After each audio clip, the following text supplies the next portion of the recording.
we're here talking about Earthwork mics and the DM20 specifically. The very first time I tried the DM20 on Tommy Clefettis drums was in rehearsal with Ozzy. Now, I've been working for Ozzy for 23 years. Tommy is one of many drummers, but Tommy's been with the band for quite a while now. So we had a set routine, and the entire rehearsal had been in the same room for about a week now, so everybody's really set and comfortable, and the band is humming away, and everything is great. And I come along with Earthworks DM20s, and my mindset was, first of all, everybody was going, no, you're not changing anything, Greg. But I live outside the box. When we get a sound, I want it better.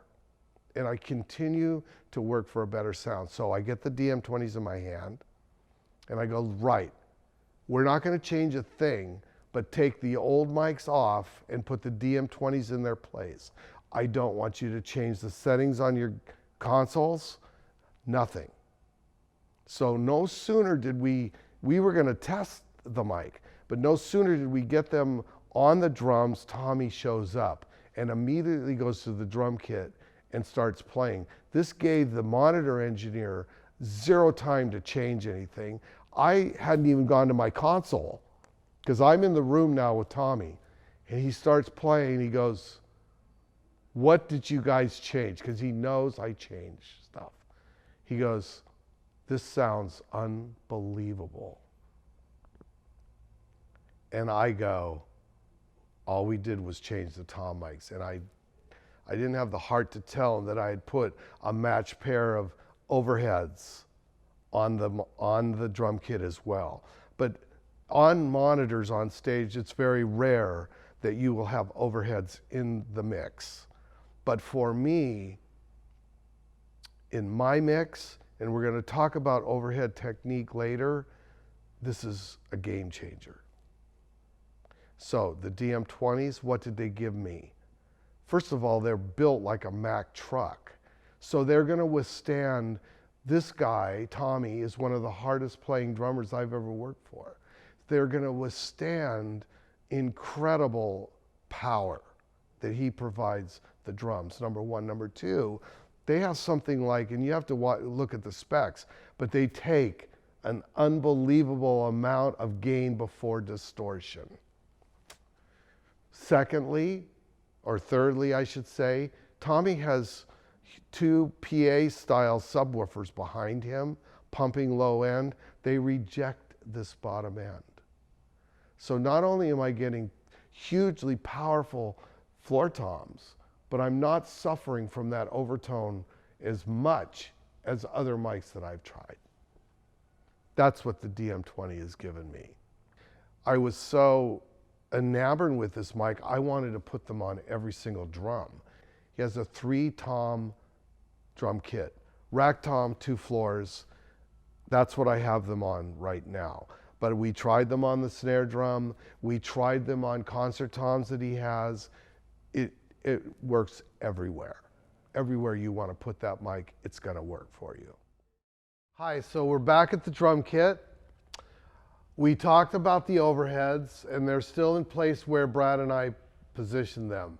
Now I've applied the DM20 mics to the toms and the snare drum. The very first thing that you have to recognize is the elegant clamp that Earthworks has made that applies the microphone to the drum itself. There's no stand involved. It is shock mounted, elegantly applied for the drum itself. This is a very small drum, and it still was no problem getting it on the drum. Second thing is the robust construction that this mic is made from. The gooseneck that the mic has is extremely robust. There's no worry that your drummer may hit the mic itself and now you've got a dead microphone. We already talked about the legendary sound content and quality of sound that these mics produce. So in a nutshell, this is your tom mic. I really like the DM20 on the snare drum, and here's why. With the modern day drummer, a lot of times this is a very congested area of the drum kit. Look at how elegantly this mic is applied to the snare, and I'm getting exactly where I want my microphone for the snare top. There's no mic stand, there's nothing to get in the way of the drummer's hardware himself or herself, and it's just elegantly applied. Also, the dynamic range of this mic is extraordinary. Amazing for snare top. We talked about the two tom mics. I like to get my tom mics away from the crash cymbals in front that a lot of drummers are laying into. These mics are away from that, more towards the center of the drums themselves, and they land perfectly in that sweet spot that I want to get for rack toms. Floor tom is the same thing. Elegantly placed, no hardware to get in the way of or mic stand to get in the way of the drummer's hardware. It's the perfect application for drum miking. So how do I use the DM20 on the console? What is my mindset? And so often, I think modern engineers are missing the point about finding the right microphone for the right input without any EQ, without any plugins, without anything special.